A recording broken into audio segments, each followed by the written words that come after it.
Welcome to your Daily 5 for Thursday, July 20th, 2023.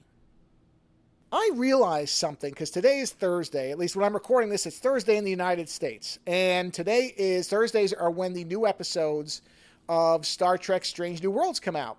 And it occurred to me that I don't know if I've talked about it. I may have mentioned that I watched the first episode of season 2 in the main show, but I'm pretty sure I haven't done any episode reviews of season 2 at all. And I didn't even realize that at this point, as of today's episode release, the show, it is now past the halfway point because it's 10 episodes from what I saw. And last one I saw was episode 5. 6 is today. I haven't watched it as of the time of this recording. And also, it's not going to be in tomorrow's main episode because we had already recorded before this occurred to me. But I don't think I've talked about it, which might lead you, because my normal thing is if I stop talking about a show, that means I've stopped watching it. But that is not the case with Star Trek Strange New Worlds Season 2. I'm having a blast with it. And I think it was almost to the point where I just kind of was enjoying it so much that I didn't think I needed to talk about it because I went, oh yeah, it's still as good as it was. And it didn't occur to me that I should point that out to people because, you know, second seasons of shows can infamously be pretty rocky, not necessarily with just Star Trek, but in general, season 2 can be where things go. I mean, if you look at Next Generation season 2, you certainly see where it can go off the rails a bit. But I'm really happy with at least so far. Now, this could always change in the next 3 or 4 episodes because there's, at this point, I'm halfway through. But I really can't imagine that they're going to fumble the second half of the season.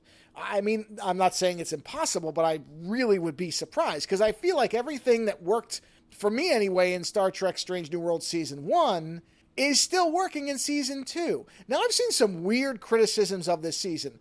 I will point out, it does have a trial episode, and I gotta be honest, I never think Trek handles trial episodes very well. I mean, almost never, and even when they handle them well, honestly, I feel like 60% of the episode I could skip just to get to the good bits, and I wouldn't really be missing anything. So, there is a trial episode in Season 2.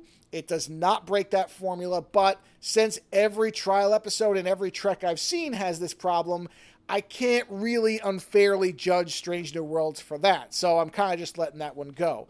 And there is one thing in the 4th episode that I'll save it because it would be a bit of a spoiler. It would be a spoiler, not even kind of. So I'll save that for the next week's show when I talk about it in depth. But it was baffling, the one thing. But it's not storytelling related, so I don't really care that much. It's something else, but I'll get to that. But overall, I feel like they're still doing a really good job at giving most of the cast members some time where we get a little bit of a focus on them. I've seen people saying Pike isn't in it that much, which that might be true in terms of actual screen time if you have a stopwatch and you're counting the minutes. But he's absolutely as present as he was in Season 1. I don't understand this criticism. Some people don't like the fact that they've done some humorous stuff with Spock. I think that's extraordinarily overblown. There is humor with Spock. I think it's handled well. It's certainly no worse than Star Trek 4, let's put it that way. Again, a lot of the stuff I've seen where people are complaining, I'm just not having these problems. I'm not saying there aren't valid complaints for those individuals. That's fine. And there's nothing in this season that's going to turn you around on the show if you didn't like it the first time. So it's not like it's massively changed.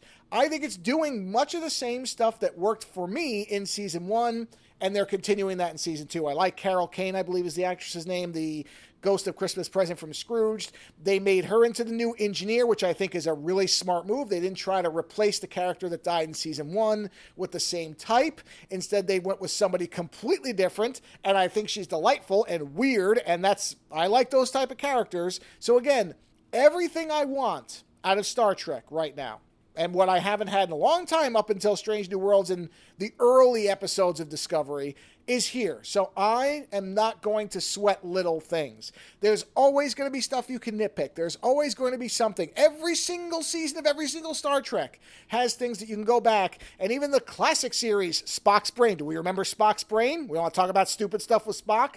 So if you're going to look for things to be critical of, you're going to find them. Yes, you will find things to complain about, but if you come into it, as I am, and you just want Star Trek that's fun, and sci-fi, and space, and good characters, then you're going to have a good time. And so far, I'm having a good time. So that's my overall half-season review of Star Trek Strange New Worlds. Still a fun time. Later.